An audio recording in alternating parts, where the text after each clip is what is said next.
Okay, so this now is being recorded, and this will go on the website for those people who couldn't join us today. So let me minimise this. So again, so welcome. My name's Anne-Maree Keenan, one of the two academic capacity development leads here at the NIHR Leeds BRC. And we're delighted to talk to you today about the clinical PhD program that's on offer through the BRC. So what we're going to be talking about is an introduction to the NIHR and to the Leeds BRC, talking about the clinical PhD program, what makes a good application, the process that we're developing to support application development, other schemes that you might want to consider, and resources to help. So just thought it's really important whenever we talk about the NIHR, for those people who aren't involved in the NIHR, just to give it some context. And I think it really helps when you understand where the NIHR funding has come from. And up until 2006, all NHS trusts across England had to spend 1% of their budget on research. And when that was reviewed, what they were finding is that that 1% of the budget was spent on lots of different things, but usually not strategic research. And it's generally because it was 1% didn't matter what size the trust was. And what they found is that the money was being spent on research administration, and also small projects that really didn't make a difference to patient care. So in 2006, the fabulous Dame Sally Davis said, right, 1% of the NHS budget is £1 billion, so I'll take that and create the National Institute for Health Research. And there was a whole lot of work that underpinned developing the National Institute for Health Research that was around careers around, the UK health research environment, clinical research in the UK. And what they did is to create the National Institute for Health Research. And as I said, established in 2006 as an implement for the government's research strategy. And the vision was pretty clear: to improve the health and wealth of the nation. And the wealth part is really important because since its inception in 2006, the NIHR is the only area within all of the government that hasn't seen a reduction in funding, a real term reduction in funding. In fact, that's to do with, it's often seen an increase in funding. And while I would like to say that that's to do with the importance of research, the reality is, and this is really important in terms of the context of the NIHR, it's also to promote the UK as a research environment for industry, and it's part of the life science strategy to actually promote that. So what was the NIHR when it was conceived back in 2006?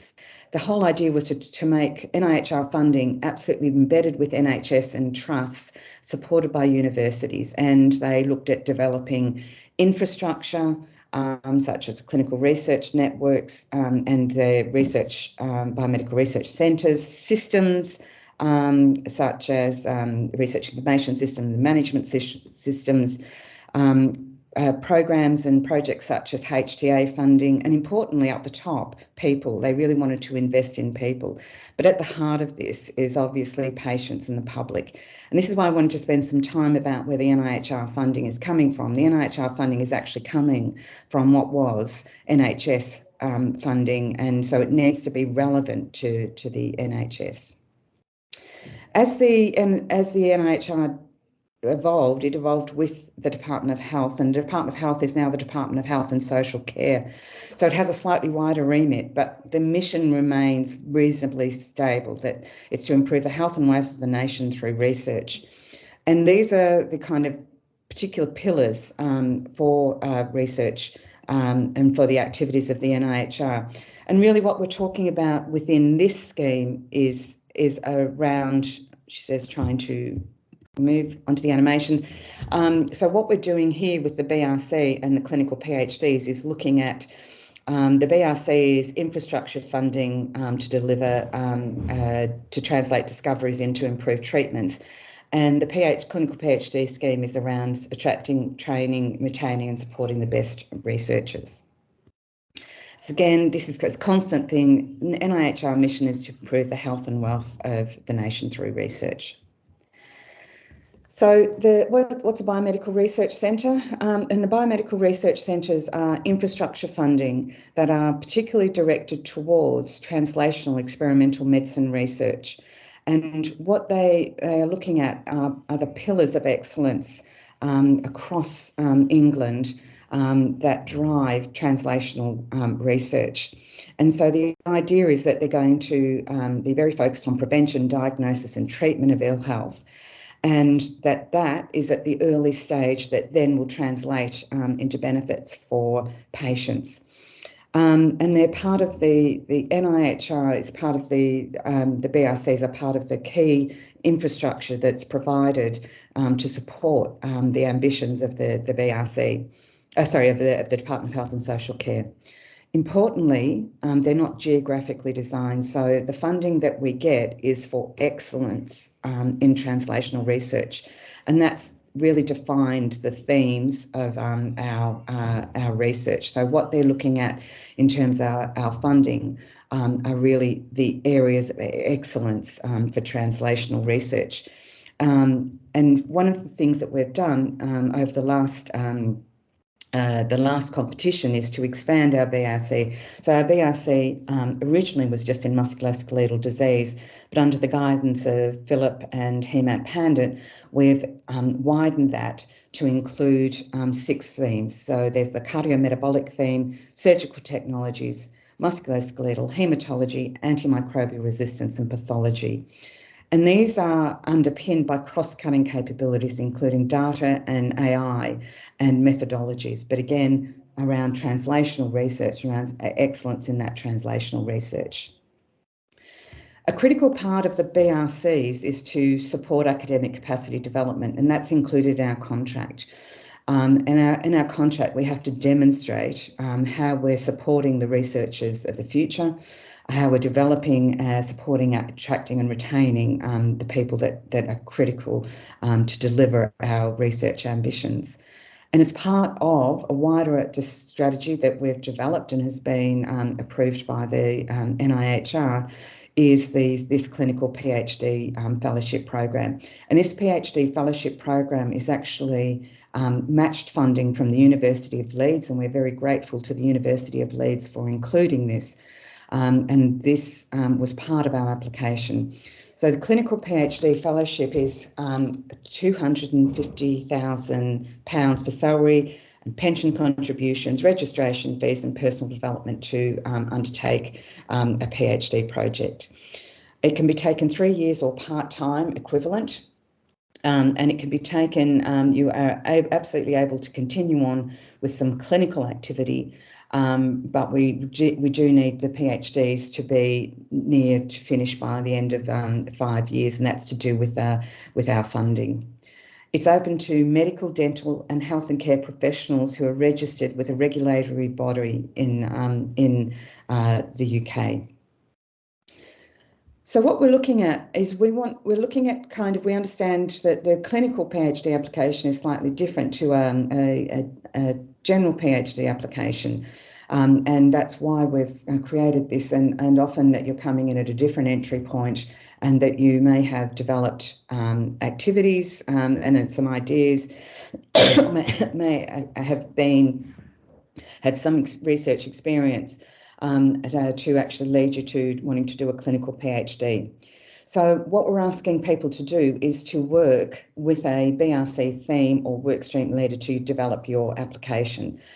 Now, many of you I know have already contacted your BRC theme or workstream leads.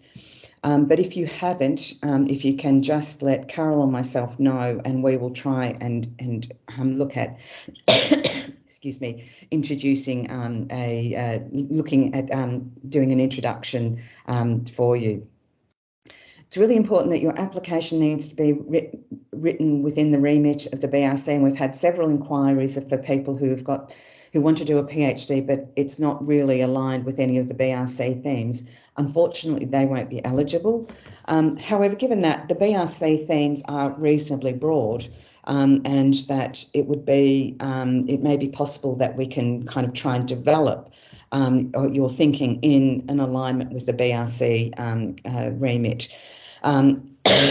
Excuse me. We will also be providing a seminar series on developing your application, and we already have a number of resources available, as, for example, like how to develop a good research question. It's already on the website. How to bring together a supervisory team, developing meaningful patient and public engagement and involvement. So we have a number of these resources already available.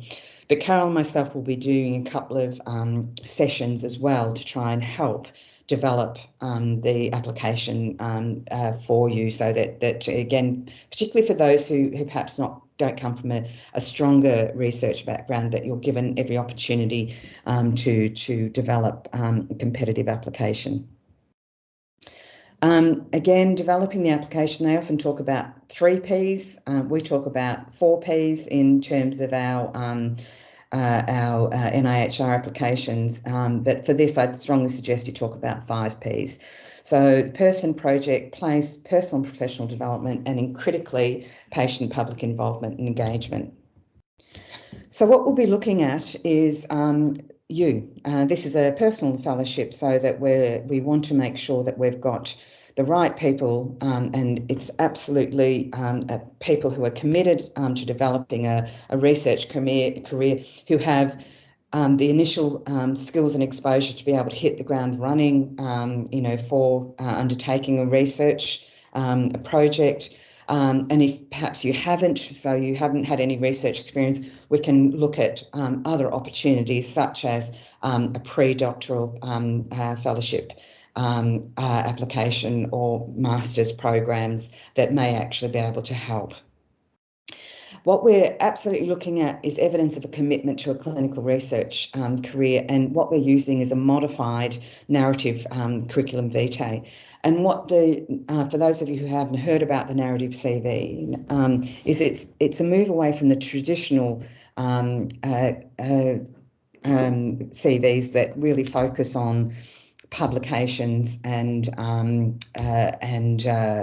grant income, and that favours particular people it favours particularly medics. It favours medics in particular areas that, if you're involved in a very strong research discipline, particularly here at Leeds, you'll have had a number of different opportunities to develop. If you're, say, for example, a paramedic who is interested in doing research, you may not have had those opportunities. So what we're looking at doing with a narrative CV, which it allows you to explain the opportunities that you've had, or how you've made the most of opportunities. And this is also particularly talking about allowing you to explain career breaks, which again, shouldn't be hidden but should be celebrated. And even if those career breaks are for carer reasons or family reasons, or change of you're opting out and doing a gap year, again, those career breaks can be really important in terms of your personal development. There does need to be research experience, so that you have the most likelihood of success. So those type of what you've actually done and how that's done will need to be included. The project is really important, and here is where you need to talk about the size and impact of the problem, in terms of it doesn't necessarily need to be something like knee osteoarthritis, which affects a huge majority of the population, but it can be a rare disease, but that has a significant personal burden and impact on the individual and the NHS. So it's around the size and the impact of the problem. It's making sure that you've looked at the evidence so that you know where the gaps are. You've got the potential to make a difference in that you're doing, and that you've got the right methods and to support the research question. And it also needs to be realistic. And one of the things that we find with some PhD applications is if you're not developing it with a supervisor, an experienced supervisors, that can be too big. And really a PhD, a clinical PhD, is a driver's license to say that you're able to do research. So it needs to be something that's absolutely realistic within the time frame. The supervisory team is really important. The primary supervisors for these needs to be a BRC theme or workstream lead. They'll need to have PhD completions, and they'll need to have experience that's relevant to support you in delivering your PhD project. But we don't talk about supervisors anymore. We talk about supervisory teams, and it's really important that you can get together a team of multi-professionals who are able to support you in delivering the PhD project, but also for you to develop in terms of both your professional and personal aims and objectives. So what we're looking at is that by definition, the PhD that you're doing will be in areas that you're developing skills in, so that we'd be looking at making sure that the supervisors have those skills to support you in your development or to guide you in your development. And really importantly, we want to make sure that they have a commitment to you and that they are going to be available and interested in the development of you as a person and your PhD project. We're also looking at your development needs, and the development needs, I think, are pretty easy and pretty straightforward for your PhD. But that's kind of what all PhDs offer. So then they tend to focus on knowledge and governance. And this is the VITE Research Competency Development Framework, which we tend to use as a guide for developing personal and professional development training plans. And one of the things that people look at is focus on is knowledge and governance. And when you think about the people who really inspire you and the people who are the great researchers, it's usually not about that. It's around engagement and influence and around personal effectiveness. And what we're suggesting is that these are included in your personal and professional development plan. And the other thing is, so it's what you're doing for your PhD, but also to take you to the next step. You know, what kind of professional and personal development do you need for that? And the other thing is, it's got to be realistic and it's got to be costed within the $250,000. And this is where other fellowships are obviously going to be more important. Patient-public engagement and involvement is critical for any NIHR activity. It's still at the centre of all that we do across the NIHR. And what we're looking at is meaningful and appropriate patient-public development. This is an old photo, but it's got one of our great mates, Christine, in, so I always keep it in. Co-production is the goal.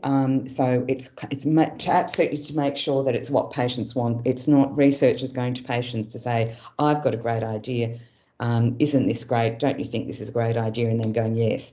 And this is particularly critical if you've got a clinical, if you're in a clinical role.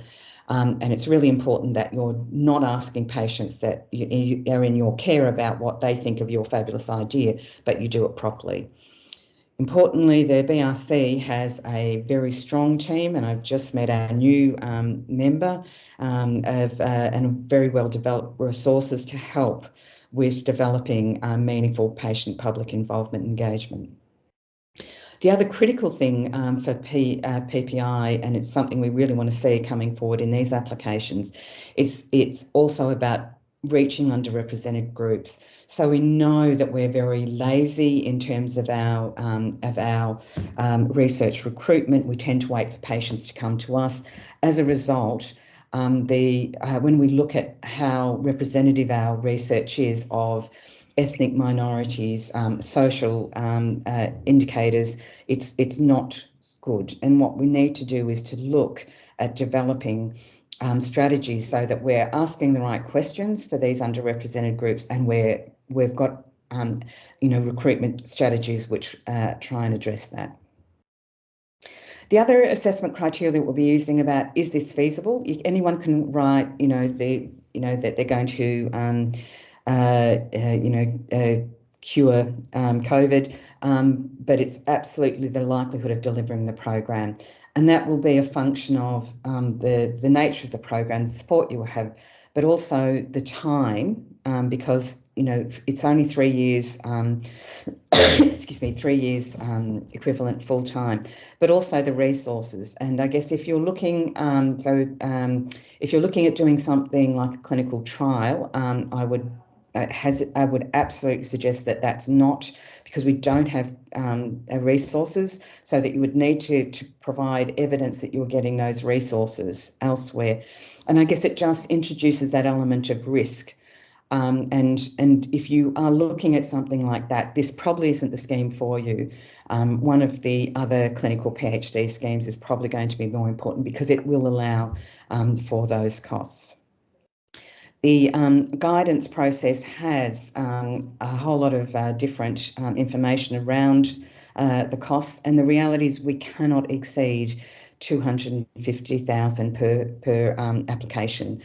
So please read the criteria for what's eligible and what's not, and the costings and the value for money, as well as the whether or not it's been appropriately resourced, will be part of the criteria. The other assessment criteria is this in the Leeds BRC remit, and that when what we're looking for is that that translational, that early phase. So we're not looking at applied health research areas. And again, if this is where you're looking at, then this is probably not the scheme for you. But there are other fabulous schemes, and can I say possibly more generous schemes available. So what we'll do is we will work with everyone who applies, even if they're not funded, to look at other clinical PhD opportunities. And can I strongly suggest that if you're going to put the effort into providing an application for this program, that you also look at developing either an externally funded program, so either a doctoral research fellowship for the medics and dentists, or the NIHR Doctoral Clinical and Academic Practitioner Fellowships. They are much more generous, so they will include your research costs. They will include much more generous professional development costs, as well as full salary cover. There are also a number of other schemes. So the Forward North Welcome Clinical Doctoral Fellowships are now being advertised, and they're looking again for clinical PhDs. There's the MRC clinical PhD programs, and the number of charities, including the British Heart Foundation, have clinical PhD programs as well. So really you need to be looking at kind of the remit of what it is you're trying to do. But I would strongly suggest that you're looking at applying for the other fellowships, just because apart from the Forward North, which is similar to ours, that these are much more generous in terms of what they offer. So the process is you've registered, you're on here, but from now we need for you to identify the primary supervisor and work with them. We'll ask you to submit a proposal, and that will be on the website. We're just at the moment finalising the application form. We want to make sure that there are no unintended consequences for using the narrative CV, and that we have a very robust approach for transparency and equity in terms of these applications. A panel constituted from someone from outside of the Leeds will review the applications and agree a shortlist. The shortlisted applicants will be asked to complete a separate PhD process, because this is part of the Leeds application, which will be a lot of cut and paste from your current program, but that's really to check eligibility for a PhD. And then we'll be interviewing in March, with the idea that people will start at the beginning of the academic year, around about for next year. Just to let you know, there are updated, frequently asked questions on the website. We'll be developing the seminar series. The BRC website has some resources in terms of both patient-public involvement engagement and our previous BRC seminar series on developing research questions, bring a supervisory team together, developing a training plan. We'll have the detailed application form and guidance notes be published mid-October. And of course, there's the NIHR YouTube channel, which has a number of resources about developing applications, fellowship applications, about the NIHR. That's incredibly useful. I strongly suggest that you have a look at that. Just finally, my words of advice would be, before we get on to questions, is to make the time to know the NIHR and the BRC. I would say that about any funding, that you absolutely need to know what the funding, where the funding is coming from and what they're looking for. Follow the guidance. If we're going to invest £250,000 in you, the least you can do is follow the guidance. The guidance has been written to help, not to provide a barrier. Make a professional submission. There's nothing more irritating than kind of seeing a whole lot of typos in some. What it does suggest is that there's a lack of attention to detail and a lack of concern for the time that's required to pull something like this together, and invest £250,000 in you. And the importance of a good abstract and a lay summary is always the things that people start with. For some reason, it tends to be the last things that's written, but it's the thing that people will go back to in terms of trying to get a clear idea about what it is you're trying to do. Okay, and that's the end of the formal questions. So what I'll do now is stop sharing.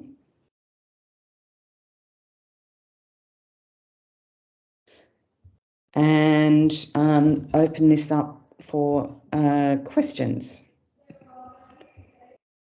I can see that there are no questions in the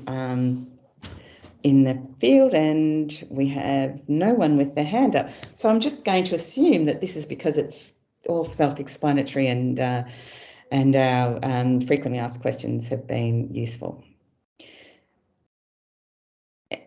Any questions, comments? Philip, do you want to make any reflections? Just to perhaps say a couple of basic things.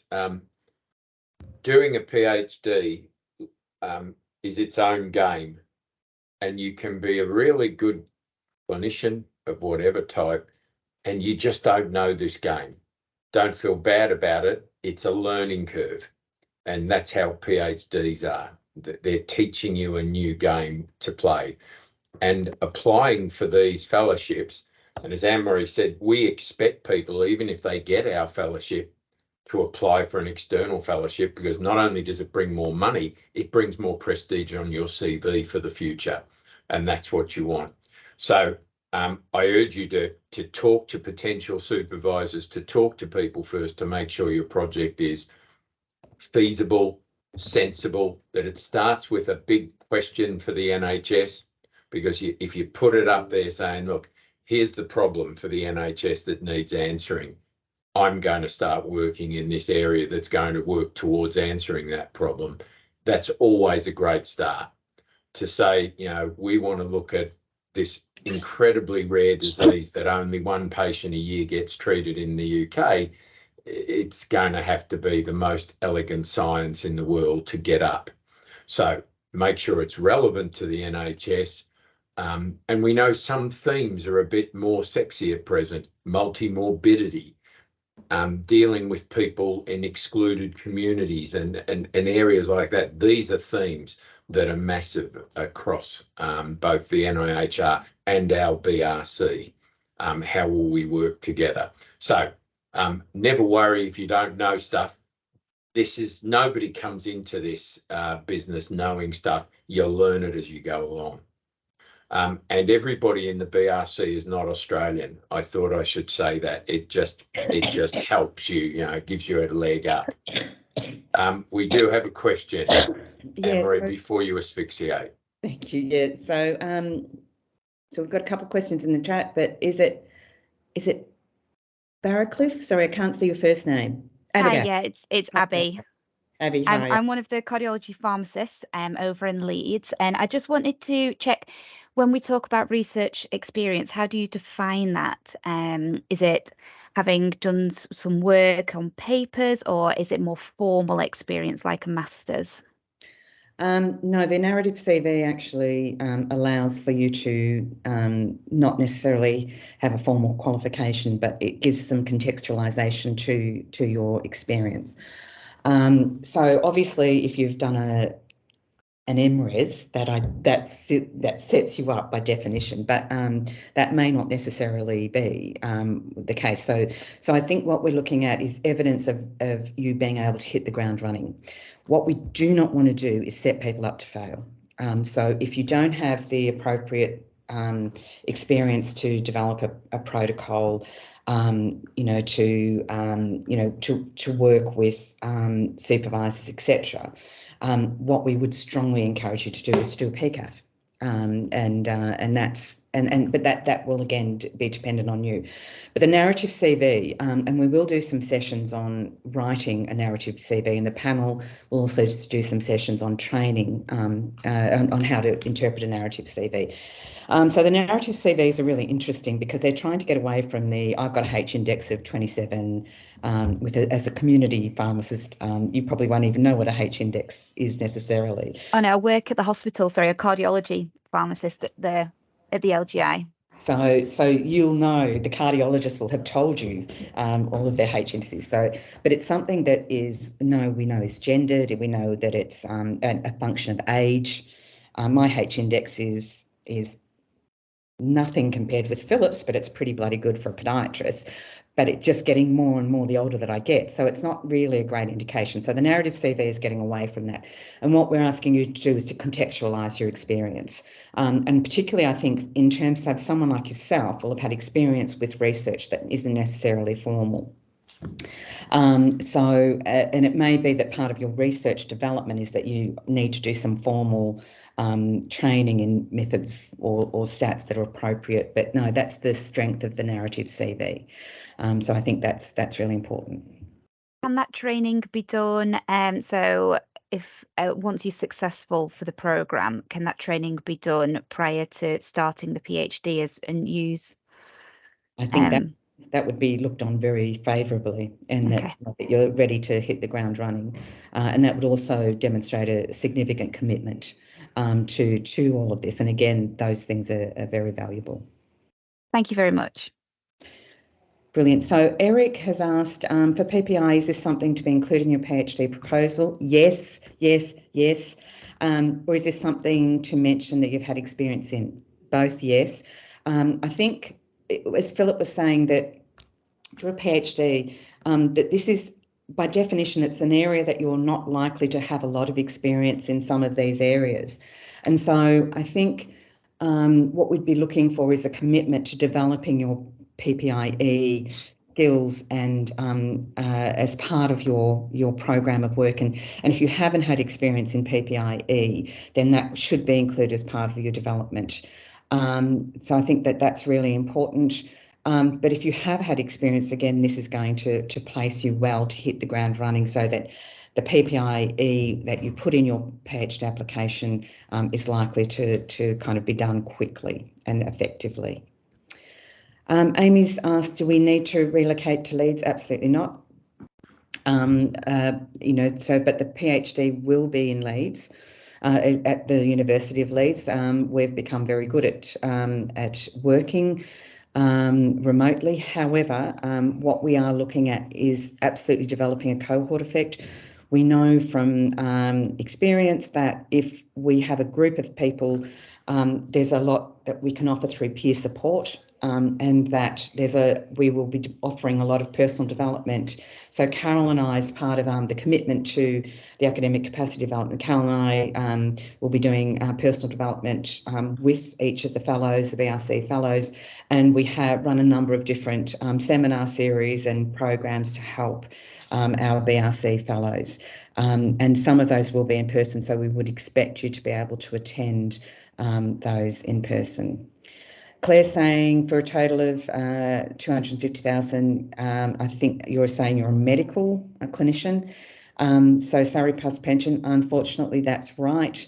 And it won't leave much money for the research, which is why we're strongly suggesting that you also apply to other funders, because they will fund you much more than just the 250,000. So, and again, as Philip's saying there, you know, it's great that we have this funding provided by the university, but it can't be as generous as the NIHR. So please consider putting in a funding for that. Eric's asked how many fellowships will be. Hang on, just scrolling down. There will be 6 fellowship applications, and this is a one-off deal. We've only got the funding for these 6. So there will be, unless there is some reason why we aren't able to appoint, which I doubt, this will be only this one round. That's important. Now I'll go back to the people who's got Angus. Who's got a question? Oh, hi. Sorry, can you hear me? I'm one of the core surgical trainees in Leeds. I've approached Ricky Wade about a project to do with imaging of peripheral neuropathies, and even though it sort of fits under some of the broader themes of the BRC, it wouldn't necessarily fit within the work stream leads that are detailed out on the website. I was wondering whether it'd still be within the remit of this sort of job role, and who would be the most appropriate sort of theme lead to approach about it. That's tricky. So it would need to be within the Leeds, the BRC remit. There are a number of people who are doing imaging activities, but I don't know of any that are kind of that relevant to. And Ricky's on the call, so hi, Ricky. So I think probably the best people to discuss it with would be some of the cardiology imaging guys. So Sven Plain, I think would probably be your first port of call to see whether or not it would align with that. But I'd be very careful about shoehorning something in. And I think, again, with imaging studies, they tend to be fairly expensive. And that we know that we have a reasonably good track record with NIHR. So I think a DRF would probably be much more in alignment with where you're going rather than, but again, Philip, I can't think of, is Francesco doing any imaging? Not of this type. So, and I don't know, I mean, the types of imaging you're talking about, we don't have a lot of experience in. We've done some ultrasound work around this area, around peripheral nerves, for sort of carpal tunnel related things, but that's about it. And I would think, what's the rough theme of the application? What's the sort of focus? Angus, are you still there? Yeah, I'm still there. It's sort of looking at cubital tunnel syndrome and sort of MRI, and there's quite. Ricky will probably be able to give you more detail about exactly what's involved. Yeah, happy to dive in. We have some MR biomarkers of myopathy and neuropathy have been developed already, have got various pots of funding to work on, but now a colossal amount of work that needs somebody to drive a particular avenue forward. And the study is whether the pathology is in agreement with the MR biomarker. So it's looking around path and MR agreement. Anne-Maree, the other person, Phil Robinson, might have some experience here and might be worth talking to. One of our MSK radiologists, who's our imaging lead. So it might be worth having a chat with Phil. I think the question for relevance to the BRC is how we label this, whether it's an MSK related issue or not. It sounds like it's more trauma related stuff. Is that correct? Surgical trauma? I mean, it's an elective condition, just like carpal tunnel. Yeah, but the problem is it breaches, it covers pathology and imaging domains. So it was more Angus and I were coming to you to see whether this might be within remit and if there was a theme leader who might support, or if you thought we should look elsewhere. I think it would be difficult to make this relevant. When we have a pathology theme, the pathology theme is, of course, mostly around bowel pathology is the area. And the MSK side doesn't really have many neuropathies or anything in it. I suspect this is more a DRF, as Anne-Maree said. So I think, again, we could help with an application, but I don't think this is going to be BRC territory. Yeah. Super, thanks. Yeah, I tend to agree. But again, it's much more generous. So absolutely happy to help out in kind of trying to pull together a DRF. Chris has asked 2 questions. Sorry, no need to apologise. Best way to approach a BRC lead is so you can just email them, or if you feel as though that's not appropriate, you can email the academic capacity development email, and I'll do the introductions for you, or Carol when she comes back. We're more than happy to do that, and we see Carol and I have a role to try and introduce people and make sure people are with the right people. So happy to do. None of the theme leads or work stream leads are too precious, and I think they're all very, very approachable people. So never feel bad about dropping an email. And it could use other external funding to supplement. Absolutely. What we'd be looking for, particularly if you're looking at doing something which has additional resource, we would be looking at evidence for additional funding to support. So again, to make sure that we're not setting you up to fail. We've been looking at some of the what makes a successful PhD, and I think there is that issue about making sure that it's appropriately resourced, so that you're going to be able to do the things that you need to do, and not always be chasing your tail. So would be very, very keen on additional funding, but it would require evidence of, not I'm going to seek. That would provide too much of a risk. Any other questions?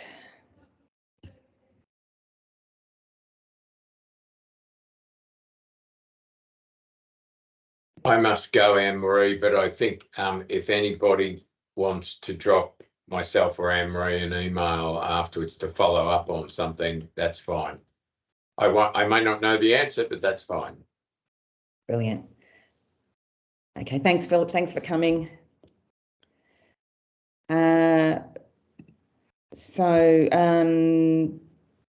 Series for supporting the application start. Well, unfortunately, Carol's on. She's away for a short period. So we want them to start in October, but in the meantime, the other series is actually online already. They'll be available, and we can email you the link to those. We've also got our own YouTube channel, if they're not on the web, because we had some trouble uploading some of them to our website, but we'll make sure that everyone on the call has access to our YouTube channel that has previous iterations of how to develop a research proposal, how to manage supervisors, developing training plan, patient-public involvement, etc. So we'll look at that. Claire. Oh, hi. I just wanted to ask about whether the project I was thinking about would be eligible for BRC funding, and if so, about finding a supervisor. So I've been developing a proposal for an NIHR DRF, which is going to be on Erb's palsy, which is a musculoskeletal condition affecting babies when they're born. It damages the nerves of supplying their arm. Would that be something that the BRC would be interested in funding, potentially? Well, is it within the remit of the MSK? I think that's probably a bit of a stretch. Okay. I'm just trying to think, which have you been onto the website to have a look at the workstream leads? I haven't had a look at the workstream leads. I just had seen that what the different work streams were. Yeah, it'd need to fit within the remit, and the remit. So the work streams. So it's Anne Morgan, isn't it? She's a rheumatologist. Yeah. So Anne's the theme lead. It's trauma, is it? Because not really. I think it might be a bit like Angus. I think it might be kind of, you could try, but you know, it sounds like you'd be much better off looking at either MRC or DRF. Again, they're much more generous, and you won't be trying to craft something that's just to make it look like a musculoskeletal project when it sounds like it's much more important than that. No offence to the musculoskeletal community, of which I'm a part. All right, thanks for the advice. Okay, any other questions? Okay, so we're coming up to 10:02, so thank you everybody for coming along. Please, any questions, just drop us a line at the Academic Capacity Development email account. We're trying to answer those, you know, within 24 hours. I think we've usually been good, apart from annual leave. We'll be, if you've registered, we'll automatically send you a lot of resources around developing when we're starting the seminar series, etc. But we'll we'll let you know. And the application form is just being finalised, and we wanted, as I was saying, we need to do an ED&I assessment to make sure that we don't have any unintended consequences of using the narrative CV. Brilliant. Okay, with that, I'll close it. Any questions, please drop us a line, and we hope to receive fabulous applications from you shortly. Oh, and Danny's just checking. I'm not going to close it until I see what Danny's typing. Hopefully it's a thanks. Yes. Brilliant. Okay, thanks everyone.